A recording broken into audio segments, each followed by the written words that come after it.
दोस्तों नमस्कार, स्वागत है आपका हमारे चैनल पे। एक बार फिर आज हम उपस्थित हैं नए वीडियो के साथ, नए ज्ञान के साथ।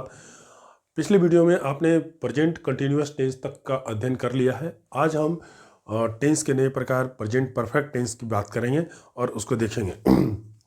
जैसा कि प्रत्येक टेंस में हम देखते हैं उसके पहचानने का नियम और उसका अनुवाद का नियम। तो इसका जो प्रेजेंट परफेक्ट टेंस होता है वो हिंदी वाक्य के अंत में जिसमें लगा रहे चुका है, चुकी है, चुके हैं, चुका हूँ, या फिर इस तरीके से रहता है या है, जैसे खाया है, पिया है, गया है, या है, ई है, ए है, या फिर या हूँ। और इसको सिंपल ये समझ लीजिए, कभी कभी कुछ दूसरे लास्ट में इस तरीके से होते हैं, जैसे खेला है तो ला है, कूदा है, दा है।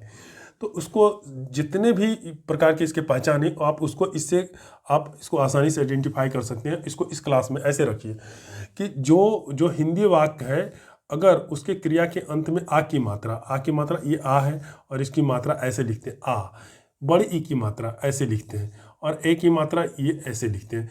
तो अगर हिंदी वाक्य में उसके क्रिया में आ की मात्रा, ई की मात्रा और ए की मात्रा और प्लस उसके बाद हैं, हूँ इत्यादि ऐसे रहे तो प्रेजेंट परफेक्ट कंटिन्यूअस टेंस का वाक्य होगा। फिर ऊपर वाले इस सबको याद रखने की जरूरत नहीं है। जैसे मान लीजिए चुका है, तो चुका है तो इसमें चुका आ की मात्रा ये देखिए यहाँ पे है, तो उसके बाद है लिखा हुआ। ई की मात्रा ये देखिए, ई की मात्रा है, उसके बाद है ये वाला ई की मात्रा, ए की मात्रा।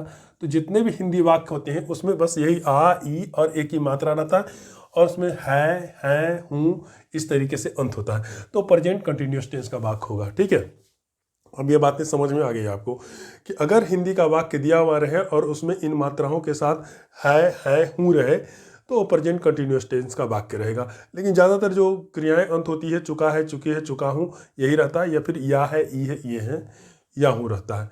अब इसका अनुवाद कैसे करते हैं? Subject have has plus V3 plus object, और इसका हेल्पिंग वर्ब है हैव और हैज। जैसे ही हेल्पिंग वर्ब बोलती है, हेल्पिंग वर्ब को अलग से आइडेंटिफाई करने की जरूरत क्यों होती है? क्योंकि जब भी सेंटेंस को निगेटिव बनाते हैं तो इसके बाद नोट लिखते हैं, और जब सेंटेंस को इंट्रोगेटिव बनाते हैं तो इसको सब्जेक्ट के पहले रखते हैं। इसलिए प्रत्येक टेंस के और जो हेल्पिंग वर्ब्स हैं उसको आइडेंटिफाई करना है, उसको याद रखना है कि किस टेंस का हेल्पिंग वर्ब क्या है। जब स्ट्रक्चर याद रखेंगे तो उसमें हेल्पिंग वर्ब भी आपको समझ में आ जाएगा, और हम अलग से उसको स्पेसिफाई कर देते हैं कि ये हेल्पिंग वर्ब है हैव और हैज। इस दोनों में अंतर क्या है? हैव जो होता है पुलर सब्जेक्ट के साथ आता है और हैज सिंगुलर सब्जेक्ट के साथ आता है। जहाँ पे भी सिंगुलर सब्जेक्ट यानी ही, सी, इट और कोई सिंगुलर नाम जैसे राम, श्याम, मोहन, गीता, सीता, तो इस तरीके से रहे तो उसमें हैज लिखेंगे। और उसके बाद आई, वी, यू, दे, और कोई भी पुलर नेम जैसे कि दो नाम एक साथ जुड़ा हुआ है, राम और श्याम, सीता और गीता, मोहन और गीता, तो उसके साथ हैव लिखते हैं। तो हैव पुलर सब्जेक्ट के साथ और हैज सिंगुलर सब्जेक्ट के साथ आता है। ठीक है, अब ये बातें समझ में आ गई। अब ये देखिए इसको अनुवाद कैसे करना। एग्जाम्पल, अमर खाना खा चुका है, तो ये अमर खाना खाने का काम अमर किया है तो अमर सब्जेक्ट है। और ये खाना, खाना मतलब फूड, खाना एक दो चीज हुआ, खाना खाना खाना खाना खाना खाने की क्रिया करना, ये होता है, इसका अंग्रेजी होता है इट, EAT इट। और ये जो खाना होता है मतलब जो भोजन है उसको बोलते हैं फूड, FOOD फूड। ये फूड अनकाउंटेबल नाउन है, ठीक है। और इट ये वर्ब है, खाना खाना, और ये नाउन है, ठीक है, समझ में आ गया। तो ये खाना जो है ऑब्जेक्ट है और ये नाउन है, इसका फूड, ये फूड इससे इसका मतलब है। खा चुका मतलब खाना, ये क्रिया हो गया, और ये हो गया क्रिया वर्ब, ये इट है। तो अब ये देखिए ये सब्जेक्ट है, तो सब्जेक्ट सबसे पहले लिख दिए, सब्जेक्ट है सबसे पहले, सब्जेक्ट पहले लिख दिए अमर। उसके बाद अमर सिंगुलर है, तो अमर एक नाम है, एक व्यक्ति का नाम, वो सिंगुलर है इसलिए इसके साथ हैज लिखें। और खाना खाना, खाना खाना का क्या होता है? आप इटेन या फिर इट टेक का भी इस्तेमाल आप करते हैं। टेक कोई चीज़ खाना खाना, कोई चीज़ लेना। हैव का भी इस्तेमाल होता है खाना खाने के लिए, तो उसके लिए आप टेक का भी इस्तेमाल कर सकते हैं, इट का भी इस्तेमाल कर सकते हैं। तो टेक का V3 टेकन होता है और इट का V3 इटेन होता है। आप यहाँ पे चाहे तो इटेन भी लिख सकते हैं, EATEN इटेन। तो ये जो स्ट्रक्चर है मतलब पूरे वर्ब का V1, V2, V3, इसको आपको पूरी तरह से लर्न कर लेना है कि कौन सा वर्ब का V1 क्या होता है, V2 क्या होता है, V3 क्या होता है। क्योंकि जितने भी आगे परफेक्ट टेंस होंगे जो अभी बताया, जैसे ये प्रेजेंट परफेक्ट है, आगे past perfect, future perfect tense, सभी में V3 का इस्तेमाल होता है। और जितने भी पैसिव होते हैं, पैसिव वॉइस जो आगे बताएंगे टेंस बताने के बाद, उसमें सारे वर्ब V3 ही होते हैं, इसलिए ये फॉर्म वर्ब का V1 V2 V3 इसको याद कर लेना है। ठीक है, तो अब ये देखिए, तो अमर ये हो गया सब्जेक्ट, उसके बाद हैज लगा, V3 लिख दिए, हिज फूड भोजन, अपना भोजन कर लिया, तो ये हो गया पूरा सेंटेंस, अमर हैज टेकन, ये अमर हैज इटेन हिज फूड। अब देखिए, अब इस सेंटेंस को निगेटिव बनाना हो तो ये हेल्पिंग वर्ब है, ये हम जान रहे हैं कि हेल्पिंग वर्ब है, और नोट कहाँ लगता है, हेल्पिंग वर्ब के बाद, तो यहीं पे नोट लिखेंगे, NOT नोट। तो Amar has not taken his food, Amar has not eaten his food, ये दो में से कोई एक लिख सकते हैं, लेकिन नोट जब भी आएगा तो ये हेल्पिंग वर्ब के बाद आएगा। और अगर इसको इंट्रोगेटिव बनाना हो कि अमर खाना खा चुका है, ये अगर इसमें क्या लगा दे तो यस नो क्वेश्चन हो जाएगा। पिछले वीडियो में हमने बताया था कि क्वेश्चन दो प्रकार के होते हैं, yes no question, WH question. नहीं देखे हैं तो देख लीजिए, डिस्क्रिप्शन में लिंक दिया हुआ है।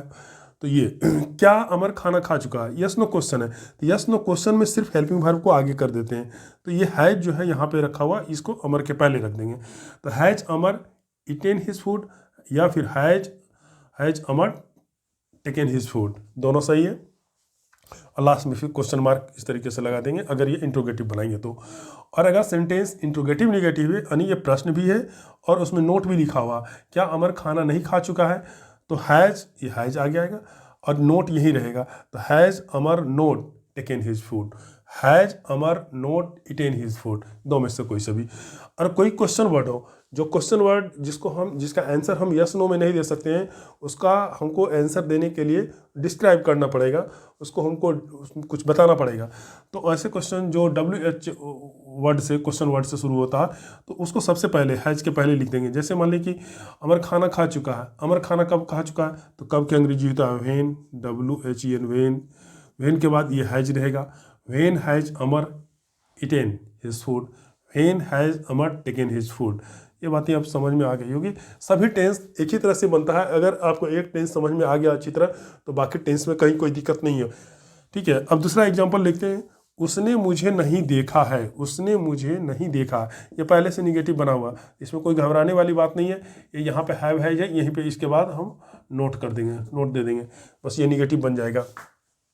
उसने का अंग्रेजी ही होता है, सब्जेक्टिव केस में है, ही लिख दिए, उसके बाद हैज, ही के साथ हैज लिखना है। नोट लिखा हुआ है तो नोट हैज के बाद दे दिए, कहीं इधर उधर नहीं लिखना है। हेल्पिंग वर्ब के बाद नोट लिखना है, तो ही हैज़ नोट सीन मी, ये मी। अब देखिए यहाँ पे ये मी समझ में आ रहा है, ये ही समझ में आ रहा है, ही क्यों है और यहाँ मी क्यों है। इसका कैस, जो कैस में हम बताए थे जो फर्स्ट वीडियो के टेंस पढ़ने से पहले क्या पढ़ें, अगर नहीं देखें और आपको समझ में यहाँ नहीं आ रहा हो तो उस वीडियो को जरूर देख लीजिए, वो भी डिस्क्रिप्शन में लिंक दिया हुआ है। क्योंकि ये ऑब्जेक्ट है मी, तो इसलिए आई मैंने मैं, और उसका जो ऑब्जेक्टिव कैस होता है मी, इसलिए क्योंकि ये ऑब्जेक्ट है इसलिए ये ऑब्जेक्टिव फॉर्म में यहाँ पे लिखेंगे हम। तो इस चीज़ पर ध्यान रखना है। कोई क्वेश्चन वर्ड होता तो इसमें क्वेश्चन वर्ड इसको आगे लिख देते, इसको क्वेश्चन बनाते पहले। क्या उसने मुझे नहीं देखा है, हैज ही नोट, हैज यहाँ पर लाएंगे, हैज ही नोट सीन मी। और उसने मुझे कैसे देखा, तो इसमें कैसे का अंग्रेजी होता है हाउ, HOW हाउ सबसे पहले रहता। How has he note scene me, how has he scene मी। जैसे सेंटेंस रहेगा इंट्रोगेटिव निगेटिव रहेगा तो नोट देंगे, अगर ये सिर्फ इंट्रोगेटिव है तो नोट को हटा देंगे। आपने दूध पिया, एक और एग्जांपल देखिए, आपने दूध पिया है, तो आपने दूध पिया, आपने का अंग्रेजी यू होता है, यू लिख दिए, यू के साथ हैव लिखते हैं, यू प्लूरल माना जाता है, यू के साथ हैव आता है, हैव लिख दिए। पीना का ड्रिंक, ड्रिंक का V3 होता है, drink, drank, drunk, V3 drunk, तो यहाँ पे ड्रंक लिख दिए, उसके बाद मिल लिख दिए। मिल अनकाउंटेबल नाउन है इसलिए इसके पहले कोई आर्टिकल का इस्तेमाल नहीं हुआ। अगर आर्टिकल करना चाहें तो हम द का इस्तेमाल कर सकते हैं, ए और एन का इस्तेमाल यहाँ पे नहीं कर सकते हम। ठीक है, अब उम्मीद है कि ये बातें आपको समझ में आ गई। अगर ये इंट्रोगेटिव होगा तो यहाँ पे इसको आगे कर देंगे, क्वेश्चन वर्ड रहेगा, क्वेश्चन वर्ड इसमें लगा देंगे।